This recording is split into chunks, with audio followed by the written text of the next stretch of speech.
What's up, everybody? It's your boy, DeLion, with BW Sports One and Southern Indiana Combat Production back again. That's right, folks. SICP 6 Fall Brawl presented by D. Patrick Ford Lincoln of Evansville, Saturday, October 5th, live from the Old National Events Plaza in Evansville, Indiana. And I am now sitting here with one half of one of the probably best fights, not only on this card coming up, but probably in the nation when we have the number one ranked Ohio and Kentucky combatant going up against the number one in Indiana. Gage, game over Mitchell. Gage, what's happening, brother? How we doing? Oh, doing great. That's for sure. Been Yeah, training my ass off. I bet. I bet. So before we get to this big ass matchup we got coming up October 5th, I know you've been in the SICP cage a couple times now. Before we go further, give everybody in the SICP world a little bit of background on Game Over in the combat world. Well, I've competed for SICP, I think, twice. Uh, and it's just not lack of me like wanting to work for them. It's just like, one event got canceled and it wasn't due to their fault. It was like some crazy incident happened at the show. And then like I had other arrangements and stuff that just lined up. But yeah, I won my pro debut by finish. I had for my Amy fight. I think it was my last loss. I fought the current 125 Amy champ, Jaden Gowdy, and that was 2 years ago almost. My last loss was in 2022 to him. Me and him had the fight of the night. Lost in like the last 10 seconds, but me and him were throwing from start to finish. Mm-hmm. Um, so I try to bring the excitement, and then the guy I'm about to fight October 5th is super exciting.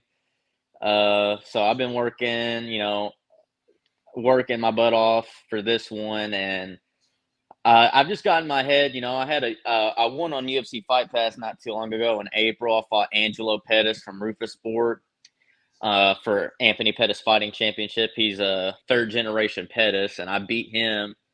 But I used a game plan that wasn't necessarily the most exciting tactic. I used it because I knew I'd wear him out and beat him using it.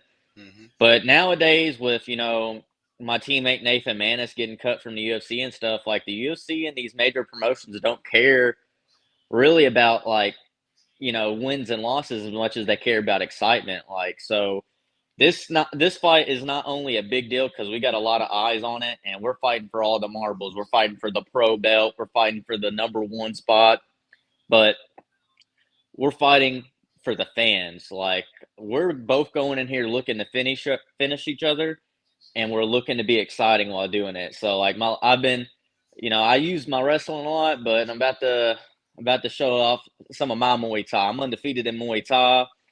I have 4 wins in kickboxing, so I'm about to showcase everybody that I got hands too. So we're gonna see who comes out on top between me and this guy in 3 weeks. I love it, man. I love it. So tell us a little bit about your transition from the amateur round levels to the professional side of things. Like you said, you took one hell of a fight against Jaden Gowdy at SICP. Was that one? Yeah, one in the beginning, I believe Yeah. that was. Yeah. And made the transition not too long after that into the professional league. So tell me how that transition went for you. Um. So and it's crazy because even as a pro, you still learn each and every fight. You get better and better and learn. So I tried this weight cut technique against Jaden, and I've perfected it since then. I've gotten way better at it. And I didn't do the best weight cut against him, which was a big mistake because he's got cardio for days, so it didn't pan out too well because I started gassing out, and then he just never stopped. So I really had it in for me. So uh, that's half the battle right there is cutting weight. So I've been working ever since then. I worked conditioning, and did dieting and weight cutting. And obviously, it's varied. Some weight cuts are better than others. You just have those. But I mean, I'm a really big 125er. I fought Seth Basler, who's on the card at SICP 4, and I just I got strength for days. As soon as I was able to take them down, I'm like a spider monkey. Once I'm on you, you're not getting me off you. But the transition period was like super easy because like it was just a cardio, because the difference between AMI and pros is you go for so much longer, but I almost feel like you exert less energy because pros are so much more patient. You have the ability to gas out super quick, but like a lot of pros, you go out there and you are able to take your time. As an AMI, with you got 9 minutes, that's not a very long time, and especially when it comes to fighting. So a lot of people feel rushed, and you're rushing to get the finish, and you're exerting that gas tank. And I've had kickboxing fights that are 2 3 minute rounds, and that's 6 minutes, and you're swinging nonstop. So I like the 15 minutes pace. I like the 25 minutes pace because I've been conditioning a lot, and I know the deeper the waters get, the longer I can go. So it's the conditioning's just been more mental than it is physical. I feel like the physical transition, by the time you reach that pro level, you fought so many times, it's effortless. I fought like I had like 5 kickboxing fights, like almost 10. I had like almost 18 AMI fights before I went pro. So Right. Conditioned for sure, and glad to hear the transition went as smooth as for you as it did. You mentioned working out and training with Nate Maness, and of course, the UFC did some shady shit. In my opinion, it is what it is, but he's got his own thing going on now. Tell us how it is training with somebody of that caliber, around your weight class, learning from him. I'm sure certain weight cut techniques and so forth. well, I got a beef with Nathan.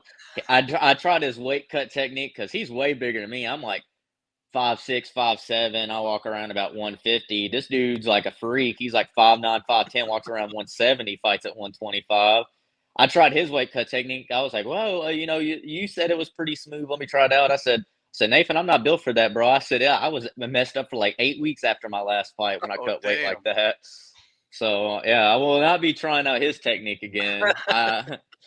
But everybody's body's different. So like you can show somebody how to cut weight. I've tried like many methods, but eventually it just comes down to how my body reacts. And I normally use like the George St. Pierre wrestling water cut techniques more so than Nathan Maness's like chicken and rice diet that almost made me fall over dead. So, but Nathan's opening up his own gym, Mayhem MMA, which I will be representing as a part of, and Hazen May, obviously my gym, representing going into October. I plan on bringing that belt back to his gym. It opens in October. I'm gonna bring the belt back as soon as the doors open. But he's more so of a training partner than he is a teacher. I'm sure he's going to transition more into the teacher role as time goes on. But I learned so much from him. I know Josh Pereira, my opponent, he trains at a really big gym, Immortal MMA. The Mark Coleman, Matt Brown are like the owner and instructors there. But I have world-class talent where I train at too. So a lot of people, I fought Angelo Pettis, as I mentioned earlier. He's at Rufus Sport, which is one of the biggest MMA gyms in the country. And when I fought him, it wasn't like I jumped up a weight class on like 2 3 weeks notice. So I was transitioning, getting ready for a 125 cut. So this dude was like 20 pounds bigger than me. And I was like, besides how hard he's hitting me and how strong he is, like it's not like a talent thing, because I knew I had strong suits he didn't. And so like I'm not necessarily worried. People are like, "Oh man, he trains at such a good gym. Are you worried about Josh?" Man, if you've seen Nathan Maness fight and the people he work with, I'm working with the same people. You about to find out how good I am. So learning from him, he's on a different level. I'm on my fifth pro fight now. I'm 4-0, 3-0 in MMA, 1-0 Muay Thai. Nathan's got like 85 fights. So, learning from him is a real humbling experience. I'll be taking hits from him. So when I fight these other guys my weight, I'm like, man, Nathan hits like a truck, dude. So I'm chilling out here. Right. And then we haven't necessarily started training for his bare knuckle. He's transitioning to BKFC, and I said, I'm terrified, bro. We're going to be doing body shots only if you got a bare fist. Yeah, that's a different world, man. That's a different world, different ball game for sure. Um, so when this is all said and done, when your combat sports career, which is a long way away at this point, is done Oh yeah. completely, gloves come down, how do you want the sport to remember you and your legacy that you left behind? I was thinking about this the other day actually. Like, I love sports, like combat sports and stuff. Like, it's more of a passion than it is a job, obviously. I feel like anybody that does it sees it as an opportunity and you have such a great time. But it's really like I feel like growing up, I was like this little nobody and I'm from a really small town. So I don't feel like anybody cared about me until I put on the gloves and the shorts. And now I feel like, I got a lot of people in the community I met that think I'm awesome and stuff. I'm funny or whatever. And I just have a great time doing it. So I would just like, I want to try to take it as far as I can.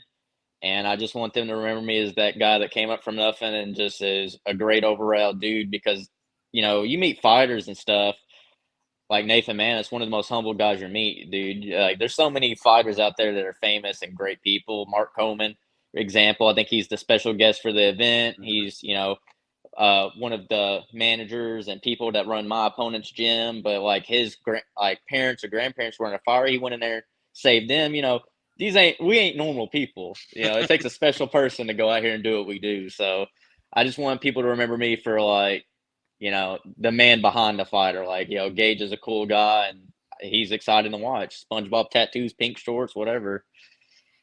I like it, man. I like it. And you rep the pink so well, sir. You rep it so well. So Yeah, continue on.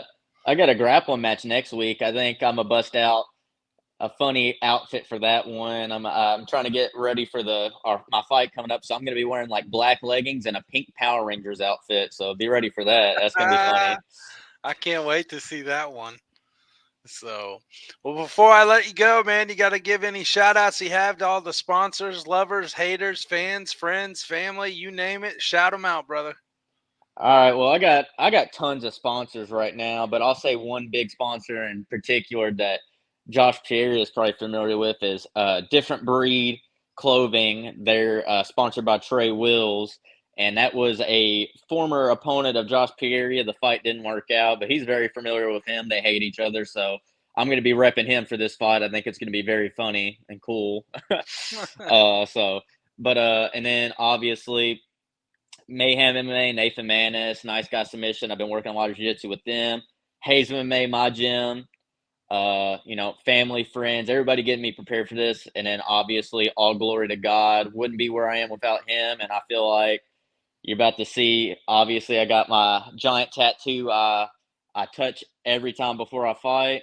I get Philippians 4:13. I can do all things through Christ who strengthens me. So you're about to see how much power's in these hands October 5th. So All right, man. I know we cannot wait. Folks, you make sure to get your tickets. And speaking of tickets, tell them that code for you. if you go to Ticketmaster.com, look up SICP6, code Mitchell. If you buy any tickets, make sure you put my name so I can make a little bit of moolah because, yeah, I mean, never enough Shit's, money. shit's not cheap, man. Yeah. All right, man. We're going to see you here soon. SICP6 Fall Brawl presented by D. Patrick, Ford Lincoln of Evansville, Saturday, October 5th, live from the Old National Events Plaza in Evansville, Indiana. Get your tickets today. We will see you, Gage. Game over, Mitchell, at weigh-ins, and we'll see all of you out there Saturday, Absolutely. October 5th at the Old National Events Plaza. Until then, we're out. Peace. See you guys.